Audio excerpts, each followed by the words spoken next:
por favor, abrir la Biblia, estén de pie, por favor. En la carta del apóstol San Pablo, carta del apóstol San Pablo en el capítulo 5, vamos a leer unos textos allí. Gálatas capítulo 5.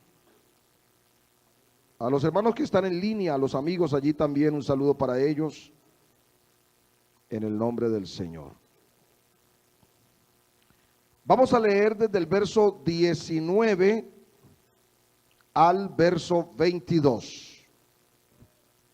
Gálatas capítulo 5, versos 19 al 22. Estamos ahí, ¿verdad? Todos los varones vamos a leer el verso 19, las damas el verso 20, los varones el 21 y terminamos todos, amén, leyendo el verso 22. Dice, todos los varones, 1, 2, 3, y manifiestas son las obras de la carne, que son adulterio, fornicación, inmundicia, lascivia,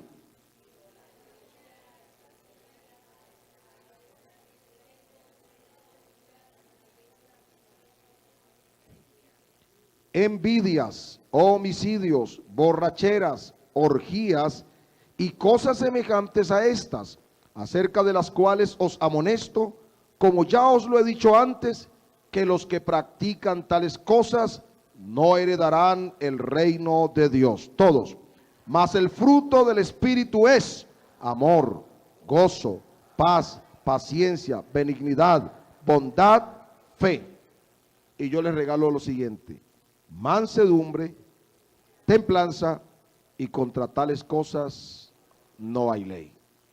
¿Qué tal si oramos al Señor? Señor Jesús, gracias en esta noche, Dios de los cielos, por permitirnos estar aquí. Hemos cantado, hemos adorado, te hemos entregado, Señor, una ofrenda de corazón. Pero esta noche necesitamos que nos hables. Permite, Padre, que la palabra llegue al corazón, a la mente, que toque las fibras de nuestro ser, y que esta noche, Dios, al terminar de predicar, tu palabra produzca cambios en nuestras conductas, pero también nos lleve a la adoración en el nombre de Jesús. Amén y amén. Grite gloria a Dios. Siéntense, hermanos, tengan la bondad. Un llamado a la consagración. Tenemos muchos creyentes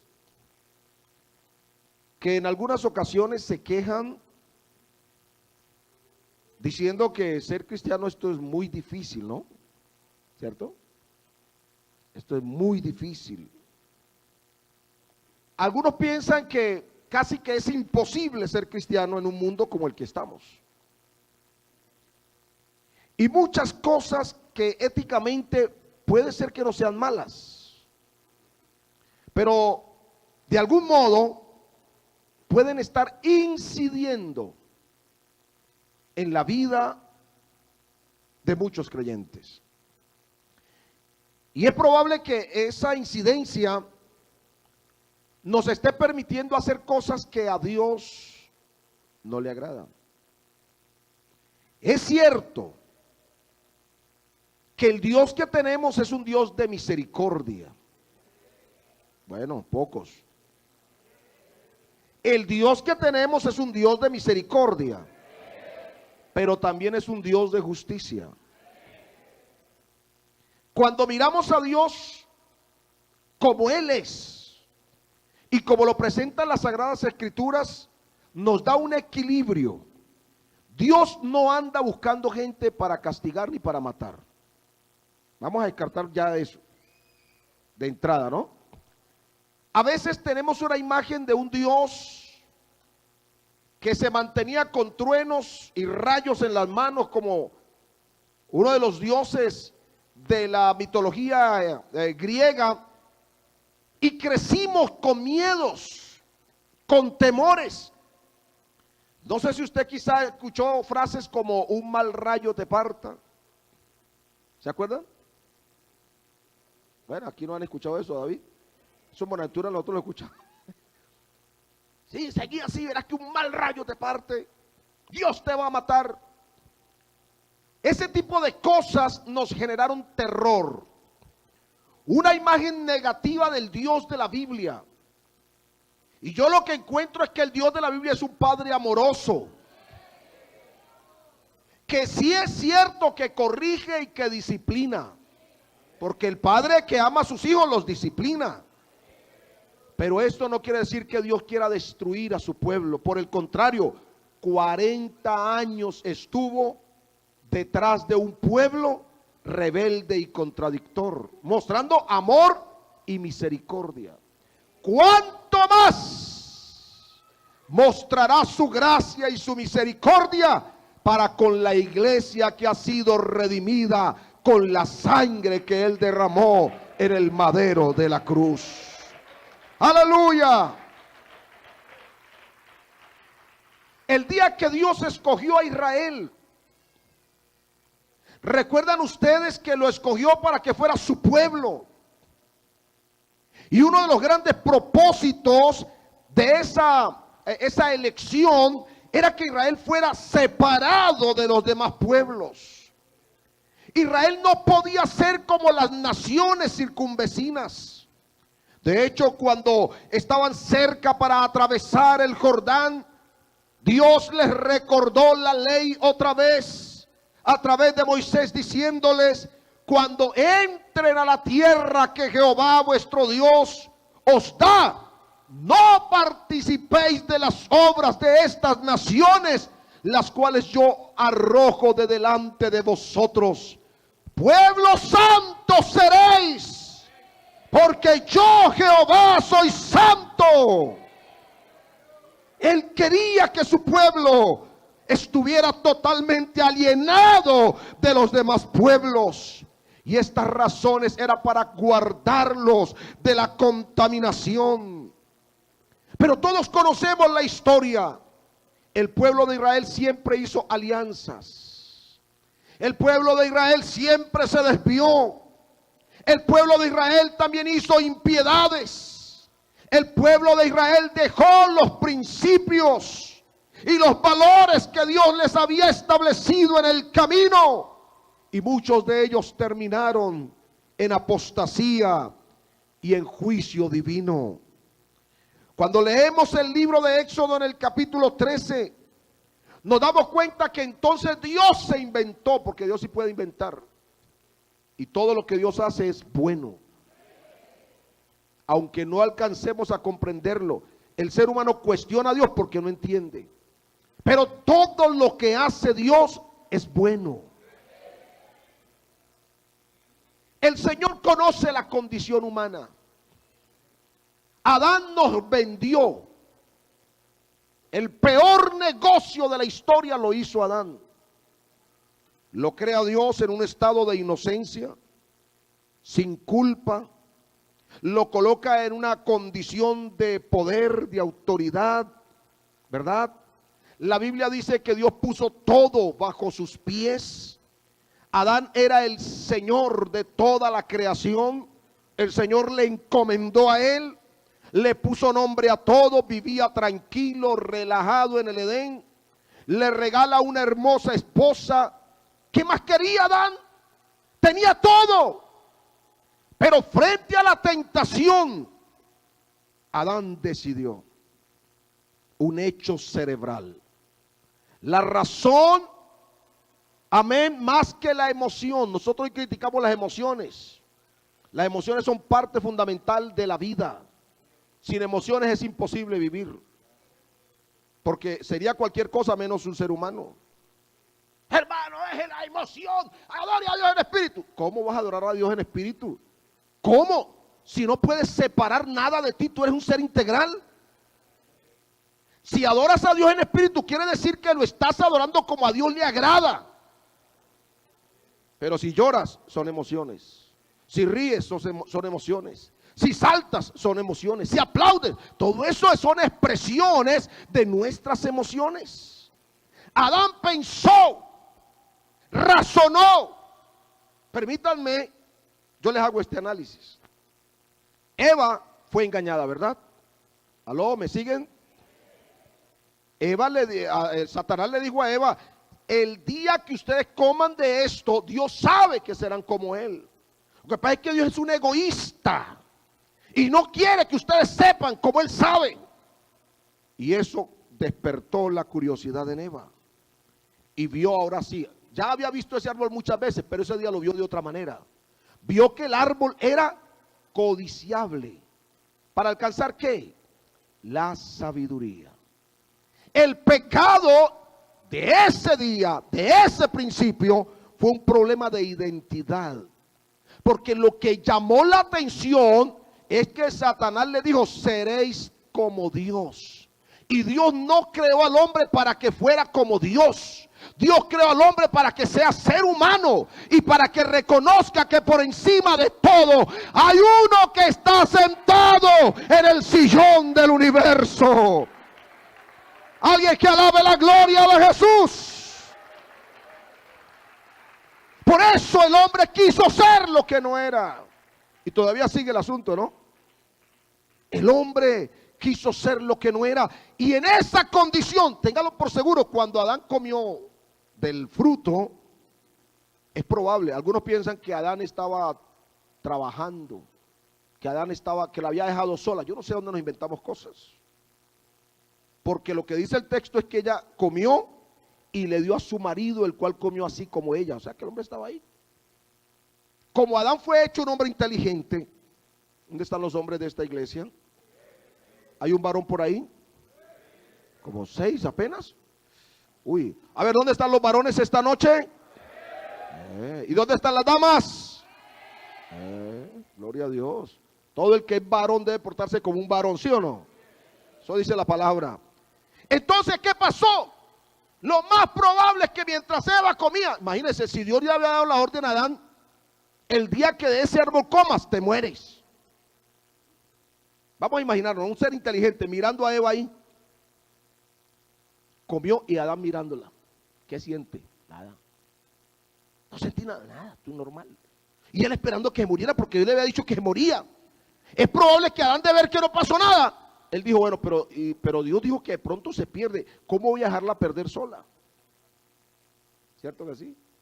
Semejante bendición que tengo aquí. ¿Cómo voy a permitir que se me vaya, que se pierda sola? No. Él decidió. Por eso es que la Biblia dice que nosotros somos vendidos al pecado. Sin precio fuisteis vendidos. Adán negoció con el diablo lastimosamente, y toda la raza humana, por el negocio de Adán, fuimos constituidos pecadores, y en esa condición es imposible agradar a Dios. Dios tiene que inventarse un sistema para que el hombre pueda aprender a caminar en consagración. Eso no se lo inventó nadie, ni el hermano David, ¿no? Nosotros somos inteligentes, pero tampoco para inventarnos una cosa de esas. Esa la inventó fue Dios. El libro de Éxodo, en el capítulo 13, Dios nos va a hablar de cómo era la consagración del pueblo para Él. Dios quiere un pueblo que le ame solo a Él, porque no hay otro Dios como Él. Dios quiere que el pueblo le adore solo a Él, lo reconozca solo a Él. Aleluya. El pueblo fue dedicado para Dios, y Él se encargaría de cuidarlos como su posesión. Por eso el texto dice que el que toca a su pueblo es como si tocara la niña de los ojos de Dios. Todo el que es consagrado para Dios, hermano, Dios lo cuida porque es su posesión.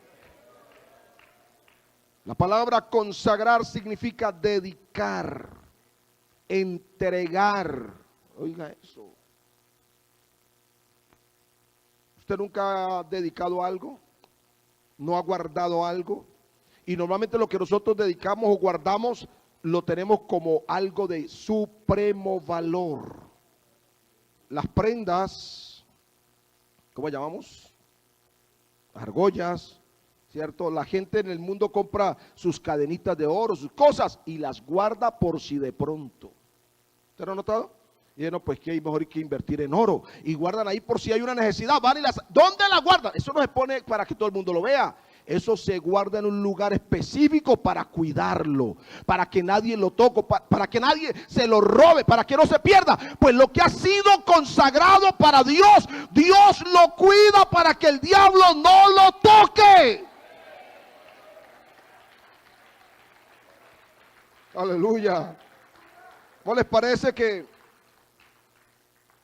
el pueblo, los sacerdotes, los primogénitos, los profetas, los reyes, algunos animales, algunas ofrendas, todo eso fue consagrado para Dios, dedicado para Dios? En el Nuevo Testamento hay un agente, oiga, un agente que es el encargado del proceso, porque en el Antiguo Testamento era solo un acto. Se derramaba aceite de unción, consagrado. Se circuncidaba, consagrado. Pero en el Nuevo Testamento no es así. En el Nuevo Testamento es el Espíritu Santo el encargado de generar el proceso de la consagración. Aunque en la mente de Dios ya fuimos separados absolutamente, nosotros continuamos en este mundo, trasegamos en este mundo, caminamos en este mundo, pero el poder de Dios a través de su palabra cada mañana nos limpia, cada mañana nos enseña, cada día nos guía para que podamos seguir en la ruta de su palabra. Alguien aplauda la gloria de Jesús de Nazaret. Aleluya.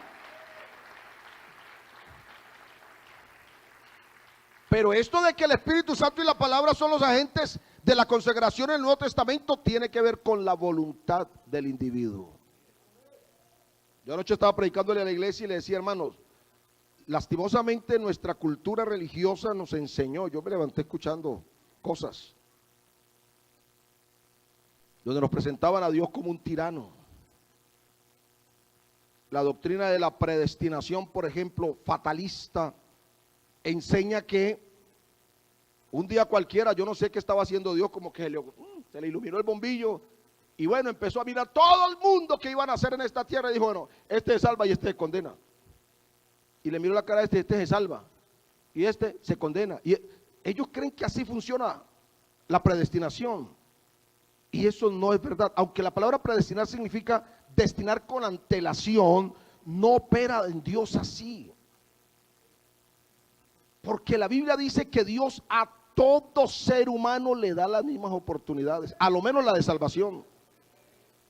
Porque de tal manera, ayúdeme, ¿dónde están los bíblicos aquí? Amó Dios al mundo, a todos. ¿Para qué? Todo aquel que en él cree no se pierda, sino que tenga la vida eterna. Dios no ha predestinado a nadie para que se pierda. La salvación es la oportunidad para que todo el que quiera creer pueda salvarse. Por eso el texto dice, a los que le recibieron, a los que creen en su nombre, les dio derecho de ser llamados hijos de Dios. Aquí está usted predestinado porque está en Cristo. Solo el que está en Cristo es predestinado para esta salvación tan grande. Por eso la voluntad juega un papel importante. Dios no te va a consagrar a la fuerza, nunca. Dios no se va a meter así. Hay uno de nuestros pastores que dice, la única puerta que Dios no derriba es la de la voluntad humana. Porque Dios te creó a ti con la capacidad de decidir. De modo que si alguien se pierde, no es porque Dios predestinó que se perdiera, es porque usted no quiso salvarse. Si usted no se consagra, es porque no quiere, porque tiene a un Dios tan grande y poderoso que es capaz de guardarte sin caída. Oh, aleluya. Pero yo entiendo que como seres humanos, pues nosotros somos seres multidimensionales, tenemos muchas dimensiones que nos conforman. Por ejemplo, hablemos de la mente, ¿verdad? La mente, estimados hermanos, es la potencia intelectual del ser humano. Y precisamente la mente es donde procesamos toda información, los pensamientos, la capacidad racional, la voluntad e incluso las emociones, la mente nuestra. Por eso es que cuando la palabra de Dios va al hombre, tiene que llegar a dos áreas de su vida. Número uno, a su mente. Número dos, a su corazón. ¿Aló? ¿Sí me están siguiendo, verdad? ¿Y por qué? Hermano, es al espíritu. ¿Cómo así? El espíritu del ser humano no actúa por fuera de él, porque el ser humano es completo. ¿Estamos o no estamos? Somos seres así, integrales. Y cuando Dios le habla a usted, tiene que hablarle primero a su intelecto. Dios te convence, Dios te convence. Es tan fuerte el argumento de Dios que nos damos cuenta que somos pecadores y eso nos llevó al arrepentimiento. Su benignidad te permitió entender esta palabra gloriosa. No sé si alguien tiene alabanzas para el Señor. Imagínate. Por eso no tenemos una fe irracional. La fe irracional hace que la gente se inmole matando a otros. Usted no ha oído por ahí unos religiosos fanáticos que se llenan de bombas y se inmolan y matan gente porque tienen una fe irracional. Dios no quiere gente irracional. Dios quiere gente que le ame con toda su mente. ¿No dice así la Biblia? Y amarás al Señor tu Dios con todo tu corazón, y sigue, y con toda tu mente. Porque la mente te permite procesar la información que recogemos a través de nuestros sentidos. Esta noche usted está ahí sentado, ¿verdad? Algunos están con sueño porque se madrugan mucho a trabajar, a estudiar y se acuestan tarde. Aleluya. ¿Aló? ¿Aló? ¿Aló? Cansancio, todo el... Pero si estás atento, tu mente está procesando la palabra. Si esta noche procesas la palabra, algo tiene que pasar en tu vida. No puedes seguir siendo el mismo. Cuando uno comprende las cosas, la comprensión de las cosas genera un nuevo aprendizaje y los aprendizajes generan nuevos comportamientos. Cuando yo no sabía sumar, tenía problemas, aunque era un niño, porque no sabía cuánto era 1 más 1. Pero cuando me enseñaron cuánto era 1 más 1, yo pude inferir que 2 más 2, 10 más 10. Es decir, siempre la suma me va aumentando la cantidad inicial, ¿verdad? Me generó un cambio. Yo ya no necesito incluso contar con los dedos, ya soy adulto. Mi mente puede procesar con la información que tiene. Pues la palabra de Dios primero va a la mente y luego va al corazón. Porque en el corazón, les voy a decir esto así rapidito, perdónenme hermano David. Los científicos, neurocientíficos y cardiólogos, neurocardiólogos han encontrado, escúcheme, ya hay teorías acerca de esto demostradas, donde ellos encontraron que en el corazón humano hay alrededor de 40,000 neuronas de las mismas del cerebro. Estos días cuando yo me encontré con ese dato, empecé a investigar y yo dije, con razón es que la Biblia habla del corazón por toda parte. Sobre toda cosa guardada. ¿Guarda qué? ¿Y por qué?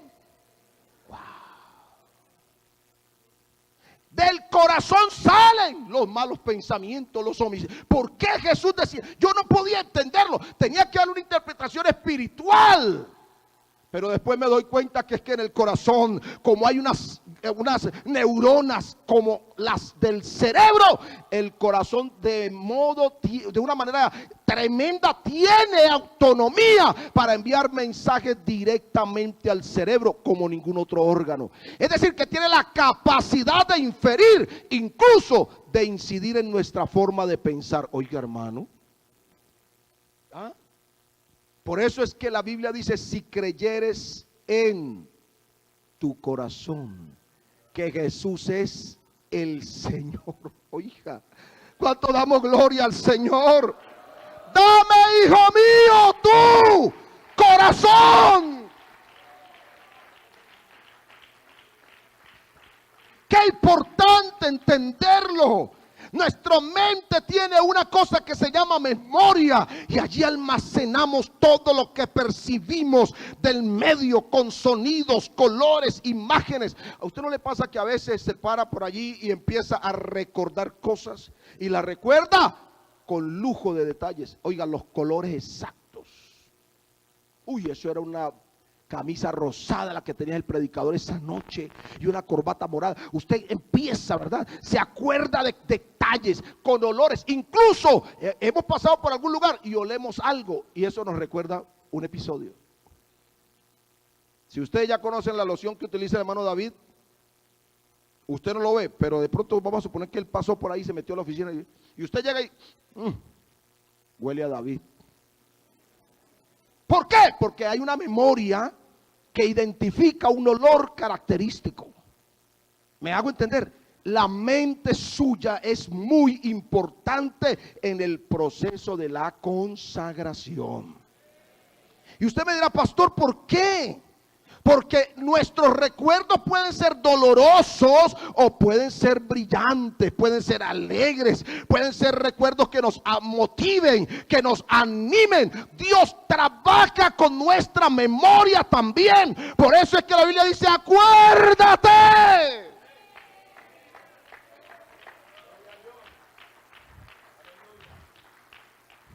Si oyes la palabra y no la acumulas, no la guardas, jamás te acordarás. Y mientras no te acuerdes de la palabra, estás expuesto a las situaciones que el mundo ofrece. Pero ¿cuántas veces hemos estado en la tentación o en la prueba, quizá a punto de desmayar, pero el Espíritu Santo trae la palabra, nos recuerda y hemos sido protegidos? Fuerte, fuerte, fuerte esa alabanza para el Señor de la gloria.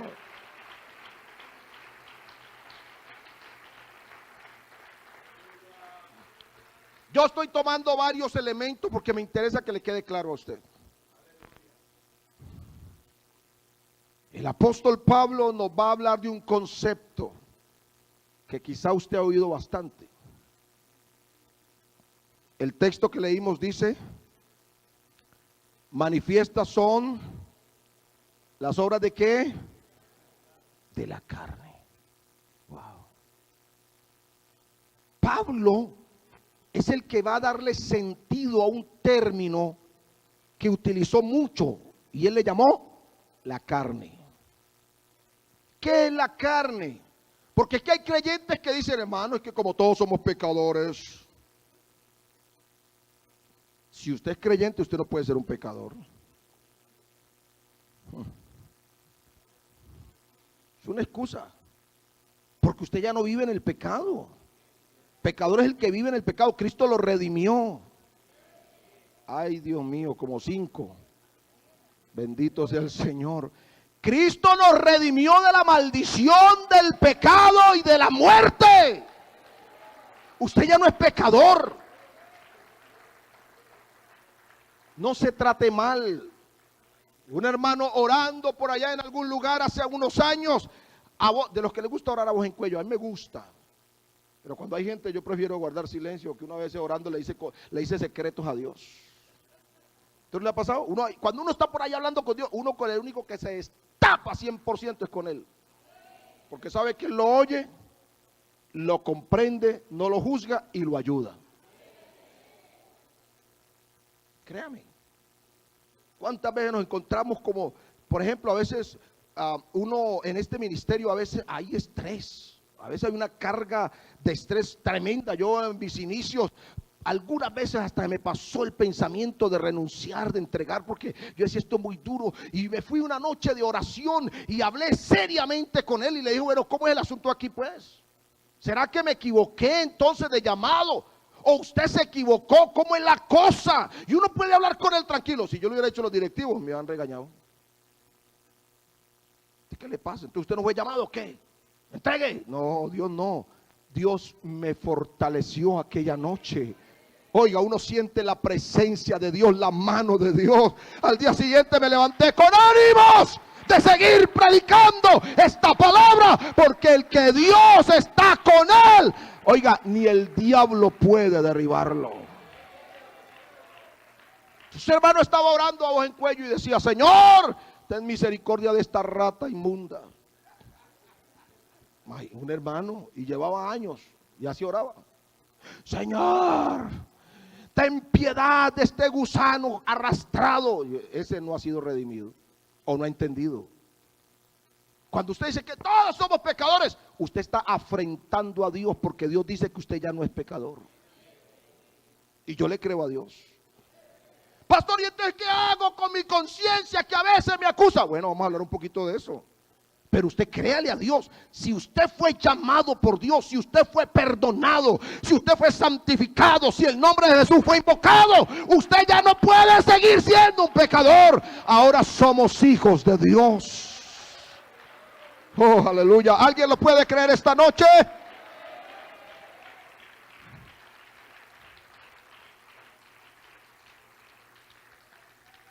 Pero Pablo nos va a hablar de la carne. Entonces a veces los creyentes, cuando le fallamos a Dios, ay pastor, es que esta carne, y nos comemos el cuerito, ¿no? Este cuero, esta carne, hermano, terrible, y lloramos. Pero Pablo no, cuando habla de la carne, en contraste con el espíritu, no está haciendo referencia al cuerpo.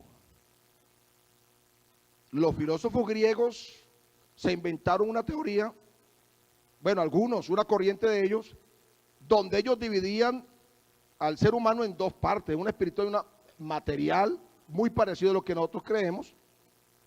Pero ellos decían que el cuerpo, la materia, nuestro cuerpo, era inherentemente malo y perverso, mientras que el alma era pura e inmaculada. Raro eso, ¿cierto? Entonces por eso Dios no se pudo manifestar en carne, porque ¿cómo es posible que Dios, siendo tan santo, va a manifestarse en un cuerpo humano si el cuerpo humano es miserable, pecador, perverso? Es una teoría diabólica.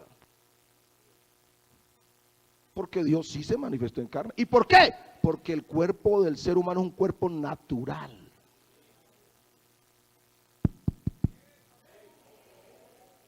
¿Sí me escuchó? Cuando Dios creó a Adán, lo creó natural. Y cuando hablamos de lo natural, es aquello que todavía no ha sido tocado por lo espiritual. Un niño nace natural, sin ninguna influencia ni espiritual, ni nada, ni diabólica, ni del Espíritu Santo, a no ser que desde el vientre, como Juan el Bautista, haya sido lleno del Espíritu Santo. Pero y no pasó eso, nace natural. No es un pecador, nada, ni siquiera ha practicado el pecado. Es natural. Aleluya. ¿Alguien tiene cuerpo esta noche aquí?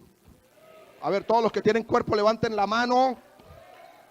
Amén. Su cuerpo es natural. Su cuerpo no es un cuerpo pecaminoso. Métaselo acá. Natural. Dios no creó un cuerpo pecaminoso. Dios no es el autor del pecado. Por lo tanto, nuestro cuerpo es natural. Y los deseos de nuestro cuerpo son naturales. Aleluya. Yo sé que este tipo de enseñanza nos pone a nosotros la cabeza acá y que nos la estalla, ¿no? Son cosas como que no estamos acostumbrados pues a hablarla así como de esta manera. Pero yo quiero que estos jóvenes, aquí hay muchos jóvenes, los jóvenes sufren muchas veces con sus deseos naturales. Y como estamos enseñados, entonces pensamos que eso, si siente deseo de comer, qué pecado. Hay poder, Dios mío, ¿por qué es que me da tanta hambre? Y tiene 14 años, un adolescente que está en formación, está quemando mucha energía, ¿cómo no le va a dar hambre?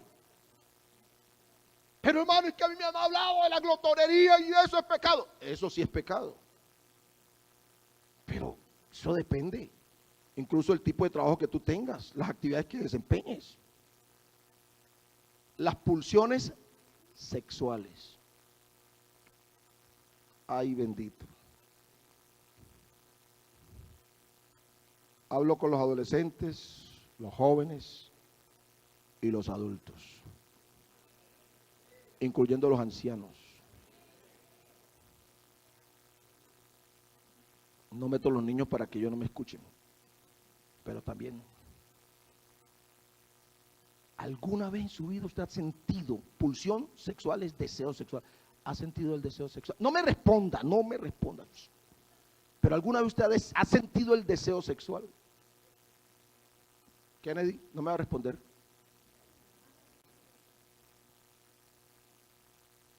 Puede ser que alguien aquí esta noche diga, yo nunca he sentido nada. Bueno, puede ser un fenómeno, quizás un ángel que está entre nosotros, pero ser humano. Ahora pregunto, ¿sentir un deseo sexual es pecado?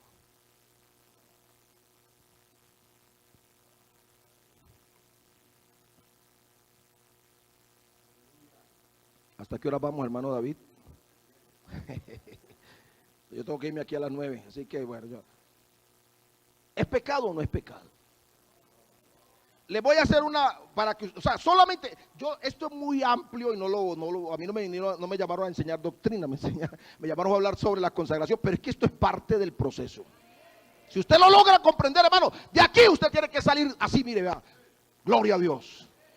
Yo sé que sí puedo. Aquí no hay diablo que valga, no hay demonio que valga. Si Cristo está conmigo, somos más que vencedores. Aleluya, aleluya, aleluya. Le voy a colocar este ejemplo para hablar de las cosas naturales. Y voy a empezar con el pastor. Pastor, ¿le puedo preguntar, pastor? Hay pastores que dicen, no, a mí cuando te inviten no me llames. Así me han dicho ellos.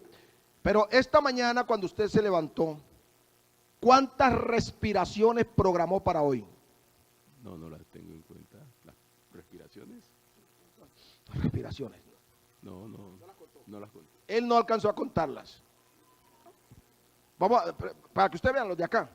¿Cuántas respiraciones programó usted para este día? No las conté. No las contó. Y eso que hablamos de presupuesto y hablamos de proyecto, imagínense. ¿Cuántas programaste? Ninguna, ¿No programó? ¿Cómo? no, nada. Él dice que no programó nada. ¿Cuántas programaste? Ninguna. ¿Tampoco? ¿Cuántas? Tampoco. Ustedes, hermanos, ¿cuántas respiraciones programaron para hoy? ¿Cómo así?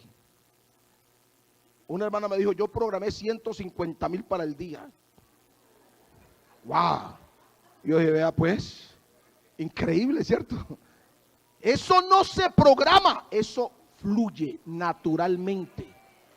Nuestro cerebro fue diseñado. Hay un área de nuestro cerebro, escúchenme, encargado de las funciones automáticas. ¿Cuáles son las funciones automáticas? Todas aquellas que tienen que ver con la supervivencia humana.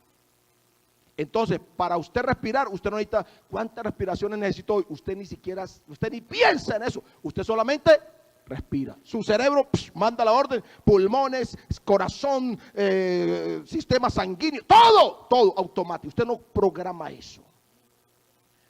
¿Cuántas hambres programó para el día de hoy?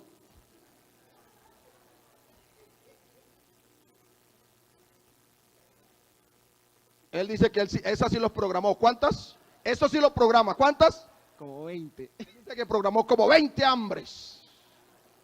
Pues la cultura puede modificar cosas. Aquí en Colombia normalmente 3 golpes, ¿cierto? Los expertos dicen 5. Eso es solamente para mantener el equilibrio, pero eso no es el programa. Yo no voy a decir a las 10:30 me tiene que dar hambre. ¿O sí? Eso no, simplemente el organismo le pide y ya. Aleluya.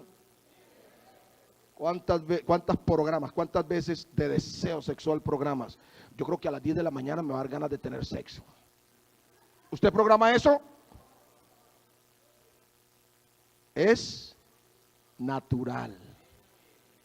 Entonces, ¿por qué Pablo va a decir, manifiestas son las obras de la carne que son? Y empieza adulterio, fornication, todas estas cosas. ¿Por qué Pablo va a hablarnos de esa manera? Si el deseo sexual, por ejemplo, es natural. Pues le voy a explicar. Cuando Pablo habla de las obras de la carne, o mejor, cuando habla de la carne, se refiere a una metáfora del poder del pecado en acción. El pecado es un poder espiritual. ¿Aló? ¿O qué es el pecado, pues? ¿Aló? ¿Qué pasó, hermano David? El pecado es un poder espiritual. La Biblia dice, hablando del pecado, el que hace pecado, esclavo es. Es decir, que este pecado, que es un poder espiritual, tiene la capacidad de esclavizar al hombre. Tiene la capacidad de dominar al hombre. Por eso la persona, aunque nace natural, termina siendo dominado por el pecado. Porque cuando empieza a adquirir conciencia, decide hacer lo malo. Punto. ¿O no? ¿A qué edad hiciste tu primera mentira? ¿Y quién te enseñó cómo mentir? Te fluyó. Parece que lo malo como que no se aprende, ¿no? Parece que no se aprendiera. Claro, se aprende, pero usted decidió empezar a pecar y en la medida que usted empezó a hacer las obras del pecado, ellos se fueron apoderando. El pecado se fue apoderando de tu vida. Por eso es que el ser humano es un pecador. Nadie es marihuanero si no fuma marihuana.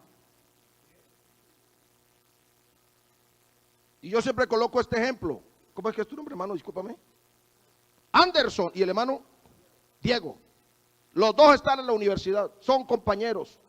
Anderson nunca ha probado marihuana y Diego todos los días mete algo así grandote. Y se encontraron un día y le dice Diego a Anderson, Anderson, probá. Y yo, no, espera, probá, hombre, esto es chévere, bacano, legal, ve, nos quita. Y entonces Anderson, prueba. Se marea, se vomita. Al otro día le dice, ¿vas a probar? No, yo no más. Terminaron la carrera 5 años y él nunca más volvió a probar. ¿Es marihuanero Anderson? ¿Por qué no se probó la marihuana? ¿Aló? ¿Cómo es que no la practicó? ¿Cómo se practica la marihuana? ¿Cierto? ¿Es o no es marihuanero? ¿Por qué no? Porque no continuó consumiendo. Fue casual, un momento dado. Y el hermano Diego sí es marihuanero, ¿no? Claro, en el ejemplo mío, pues, en el ejemplo. Eso no es marihuanero. ¿Cierto que sí? ¿Por qué? Porque él consume todos los días. Hermano, mire, escúcheme. El que practica el pecado, esclavo es del pecado.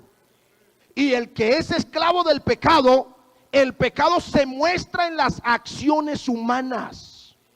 El pecado es un poder que se manifiesta, escúchame bien, tomando posición en las necesidades humanas. Uy, que el diablo es tremendo. ¿Cómo inventó eso? ¿Tiene deseo de comer? Claro que sí. ¿Es natural? Sí. Pero hablamos ahora de la ¿qué? Glotonería. ¿Es pecado la glotonería? ¿Sí o no? Claro que sí. ¿Y por qué? Porque es atentar contra la salud de su propio cuerpo. A usted no le importa nada más sino comer. Y Pablo habla de los que les gusta así. Dice que el Dios de ellos es el vientre. ¿Dónde está la obra de la carne? En comer, en la necesidad de comer, no, sino cómo en esa necesidad usted se desbarata, perdóneme la expresión, se va más allá de lo natural, en este caso el exceso. ¿Aló? Gloria a Dios.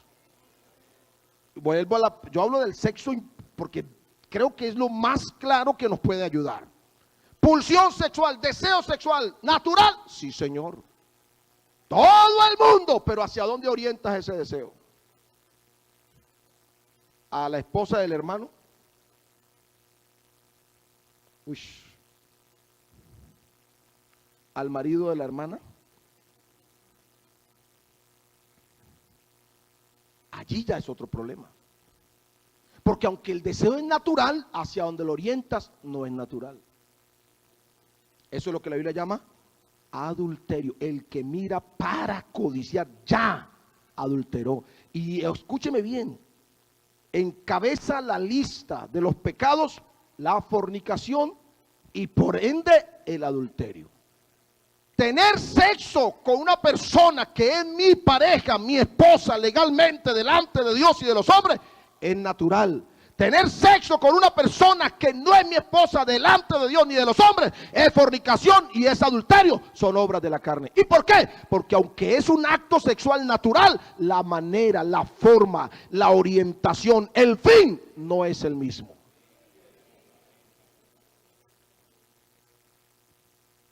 ¿Ahora sí entiende? Cuando la Biblia habla de la carne, está hablando simplemente de una metáfora en la que el poder del pecado se manifiesta cuando nosotros prestamos. Pablo habla de los que prestan sus miembros, los miembros del cuerpo para el pecado. ¿Sí lo ha leído en Romanos capítulo 6? Dice, y no prestéis vuestros miembros al pecado. Oiga, porque el que se hace siervo de la justicia, esclavo es de la justicia. Y el que se hace siervo del pecado, esclavo es del pecado. Cuando prestamos nuestros miembros, ahora, ¿cuáles son nuestros miembros? Ojos, manos, pies, todo. ¿Cómo es que yo no puedo consagrarme, pastor? Pues hermano, si usted no entiende esto esta noche, jamás te vas a consagrar. Cuando te des cuenta que hay cosas naturales, solamente tienes que orientarlas, saber guiarlas, porque tú eres el dueño de tu propia vida y además tienes a Jesucristo metido en el alma. Oh, aleluya. Aleluya. De modo que las obras de la carne ponen en riesgo la consagración del creyente. Dios tiene todo dispuesto, todo está allí. Solo necesitas tú vivir la palabra. A veces nos confundimos porque pensamos que vivir en el Espíritu es andar en las nebulosas. Hay hermanos que son tan espirituales que no tocan el piso. Ellos ¿cómo es? Levitan, ¿no? Usted lo ve que caminan, son santos, no miran, no oyen, no ven, no entienden, porque creen que eso es ser espiritual. Pues no, ser espiritual es vivir la palabra tal como ella es. El temor de Jehová es el principio de la sabiduría. Vivir en el Espíritu es vivir con el temor de Dios a flor de piel. Solo cuando comprendamos cómo actúa Dios en nuestra vida, vamos a aprovechar esa bondad inmerecida de Dios para poder vivir esa vida de entrega, de sacrificio, de adoración al único que se lo merece y que se llama Jesús de Nazaret. Fuerte aplauso a Jesús en esta noche. Aleluya.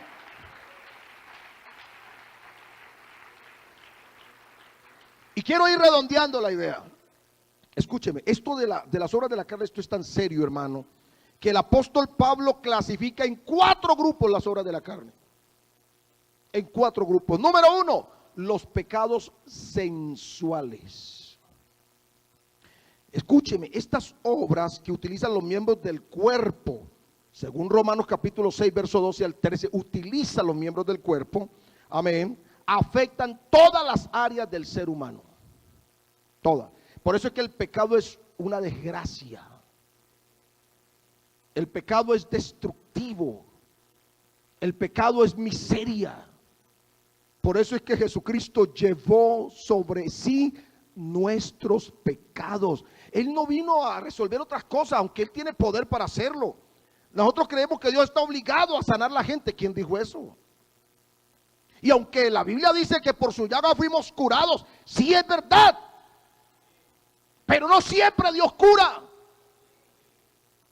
El apóstol Pablo tuvo que dejar por allá uno, creo que fue Trófimo, no sé cómo es que llamaba, los enfermos. Y Pablo tenía dones de sanidades. A su asistente, un día le mandó una carta, ¿no? Dijo, como usted sufre constantemente de problemas gastrointestinales, aquí hablando con el médico Lucas, nos dio una fórmula: use un poco de vino por causa de sus enfermedades. Ya, ¿por qué no lo sanó?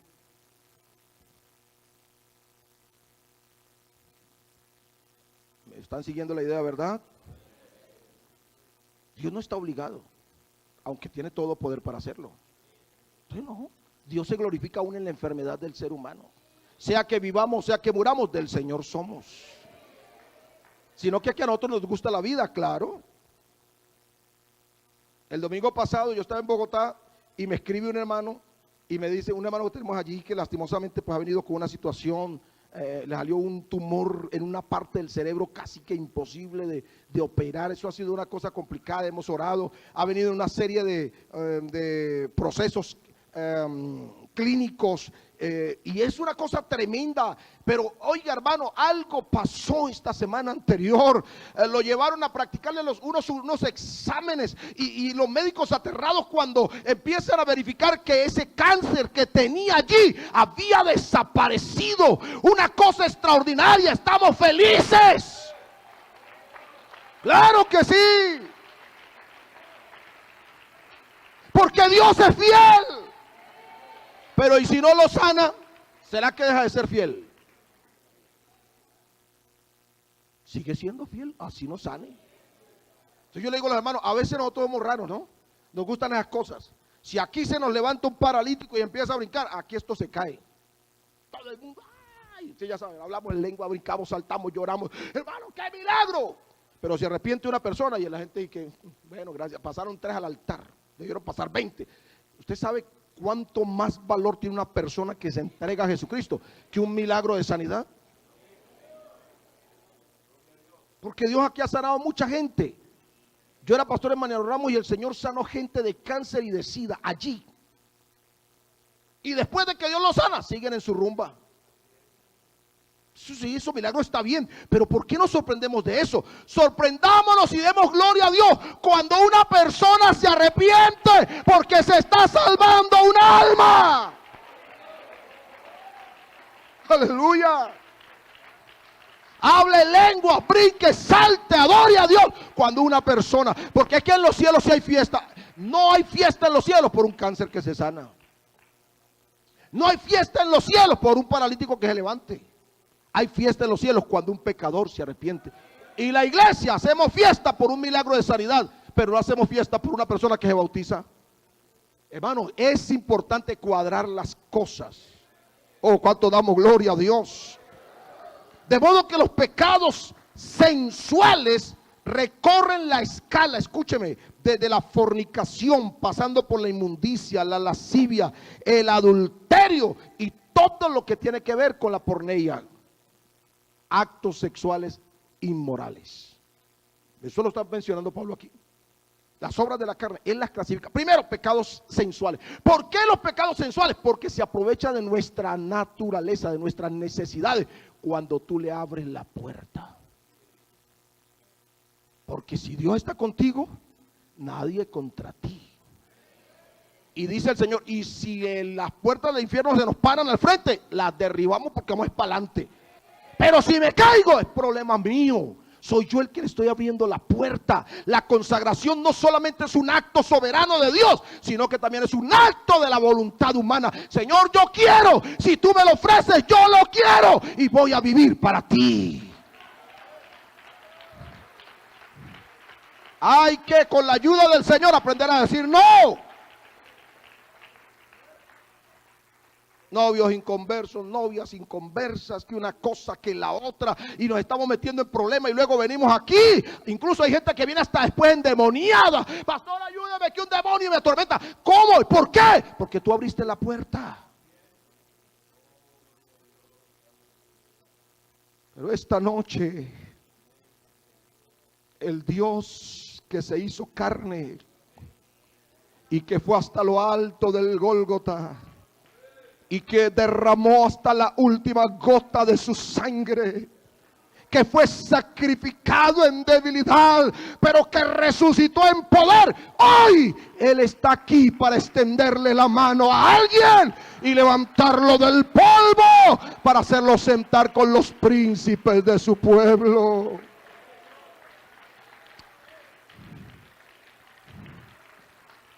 Segundo grupo de pecados de la carne, Pablo los agrupa como pecados religiosos.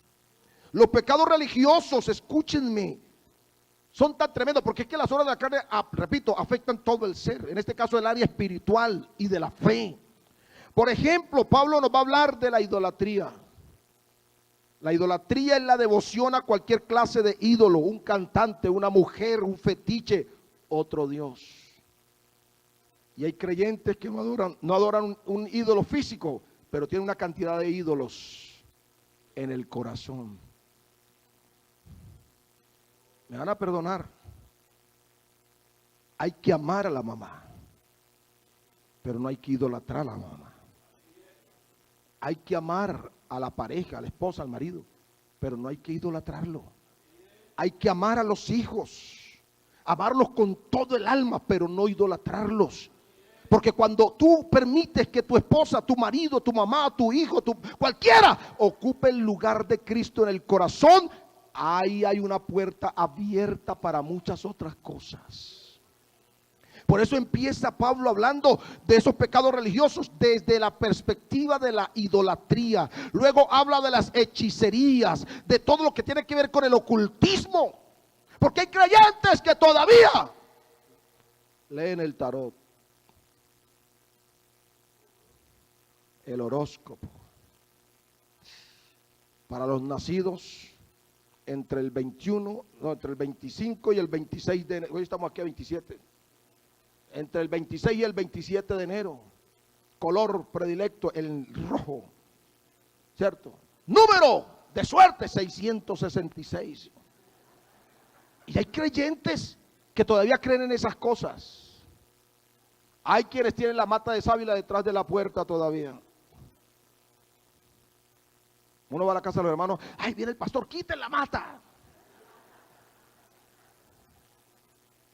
¿Qué hacen los creyentes yendo donde los brujos?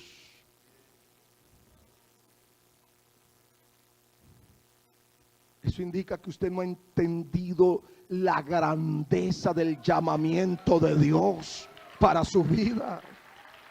Aleluya. Aleluya. El tercer grupo, ya, rápido. El tercer grupo que habla Pablo son los pecados de temperamento. Las obras de la carne son tan tremendas que afectan incluso tu carácter, tu temperamento. Por ejemplo, él habla de los pecados que recorren desde las enemistades. Hay creyentes que, hermano, no pueden ver a otros, se indigestan.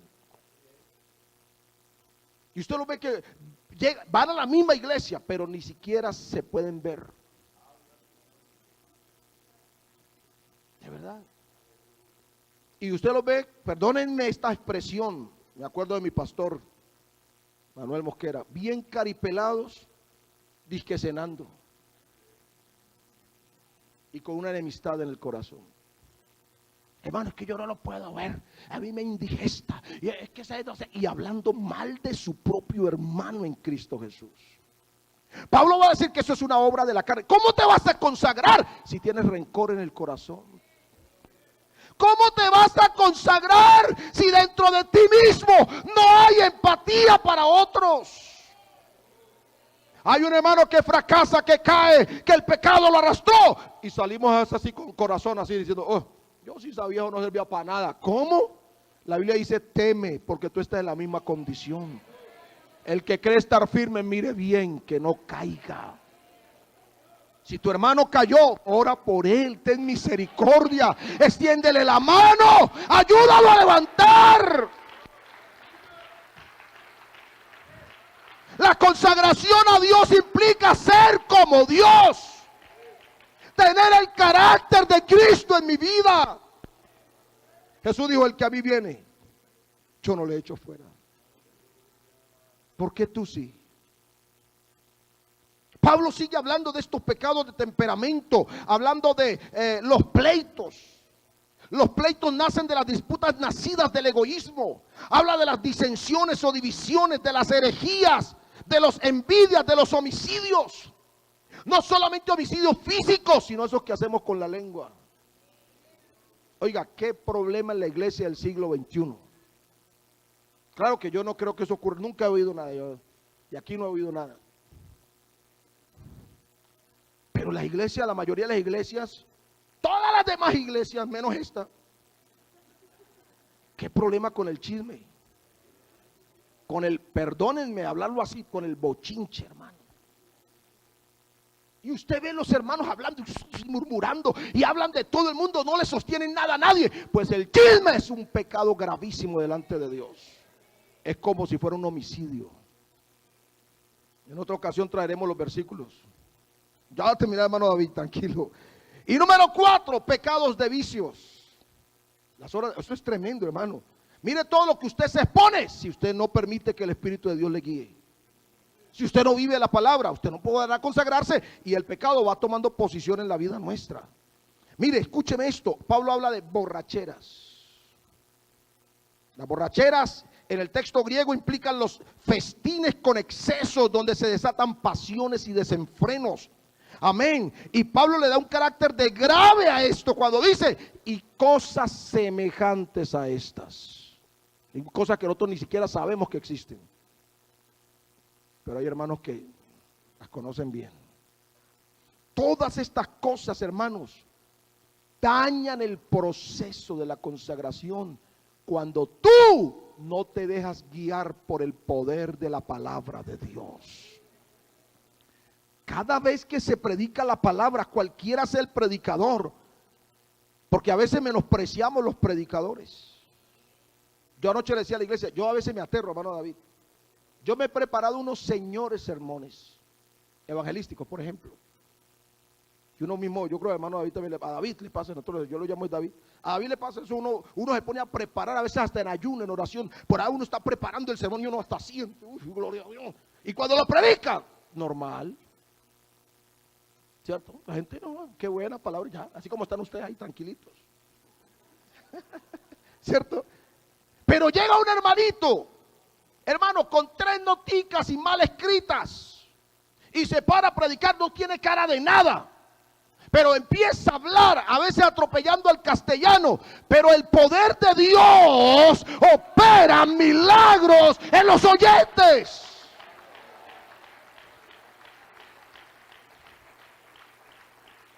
Y uno pregunta, ¿y por qué? Porque es que Dios es soberano. Ojalá usted, iglesia de Antonio Nariño, aprenda esto que le voy a decir. Y si lo sabe, gloria a Dios, los felicito, abrazos. Y no lo sabe, guárdeselo. Esto no depende del predicador. A mí ahora últimamente que me están invitando no me gusta mandar fotos, las toman de Facebook. Porque es que, hermano, a veces hasta comercian con la imagen del predicador. Yo he visto al hermano David en todas las publicidades. ¿Quién viene? David, y ahí mismo todo el mundo corre. Ojalá no fuera así. No importa quién sea el predicador, si Dios está aquí, vale la pena. Aleluya. Oh, aleluya, aleluya, aleluya, aleluya. Aleluya. De modo, mis hermanos, que Pablo, para terminar, nos va a decir: señores, esas son las obras de la carne.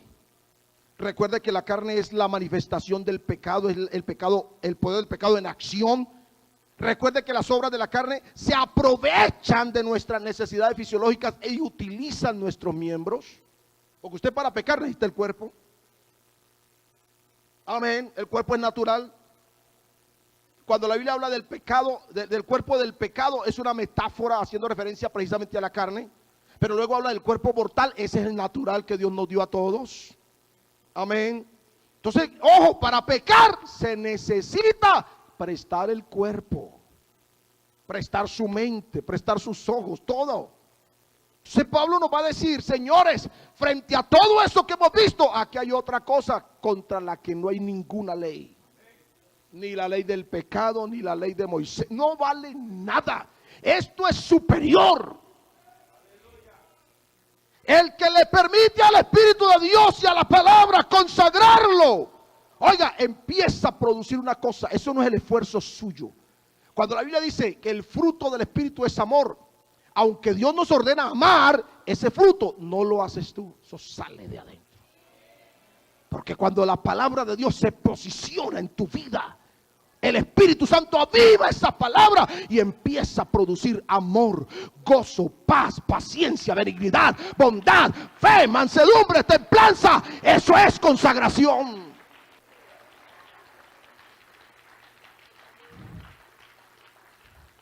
Por eso es que nosotros somos raros. Porque cuando la palabra empieza a producir en nosotros su fruto, el Espíritu empieza a producir en nosotros el fruto, la gente no nos comprende. Nosotros somos los que cantamos alegres cuando estamos tristes. Y la gente no entiende eso. En medio de la pandemia nos estaba muriendo la gente y todo. Y aunque teníamos nervios, muchos de nosotros seguíamos adorando a Jesús. Seguíamos cantando, estábamos gozosos. Oiga, hacíamos de todo en la casa, ¿sí o no? La presencia de Dios en nosotros produce el fruto del Espíritu. El fruto del Espíritu es el carácter de Cristo, es la vida de Cristo fluyendo. Así como las obras de la carne son el poder del pecado en acción, el fruto del Espíritu es el poder de Dios en acción en la vida de aquellos que están consagrados. Y si no hay ley, ¿por qué no hay ley? Porque ¿quién va a acusar a alguien por amar? Y este amor es del Señor. ¿Qué ley? ¿Qué ley le vamos a poner ahí al que tiene paz, aún en medio de la tormenta? No, que aquí el decreto tal dice que no puede tener paz en medio de la tormenta. ¿Qué problema? De ellos, no nuestro. Hermanos, el gozo es una cosa permanente. Por eso la Biblia nos dice, estad siempre felices. Porque la felicidad es circunstancial, pero el gozo es permanente porque es fruto del Espíritu Santo. Yo quiero invitarles a estar de pie, por favor, esta noche. Aleluya. Aleluya. Yo no sé quién ha venido luchando, comillas, luchando. ¿Qué es lo que me pasa? ¿Por qué no soy capaz? Yo creo que esta noche la palabra de Dios puede haber iluminado tu corazón. Solo vas a hablar con Dios esta noche. Si alguien quiere venir aquí y decirle, bueno, Señor, yo oí la palabra. A veces he pasado momentos cruciales en mi vida. He tenido momentos de altibajo. Muchas veces he fracasado y no podía entender cómo funcionaba esto. Pero esta noche he oído la palabra. Hoy quiero tomar la iniciativa. ¿Hay alguien que quiera venir a este altar y hablar seriamente con Dios y decirle, aquí está mi vida, tal como soy? No voy a estar con hipocresía. No te voy a hablar de cosas que no sé. Te hablo desde mi propia experiencia, oh Dios. ¿Dónde están los que quieren venir al altar? Recuerda que tu voluntad Dios no la va a violentar. Dios respeta tu voluntad. Si tú quieres esta noche, aquí hay abundancia de misericordia de Dios.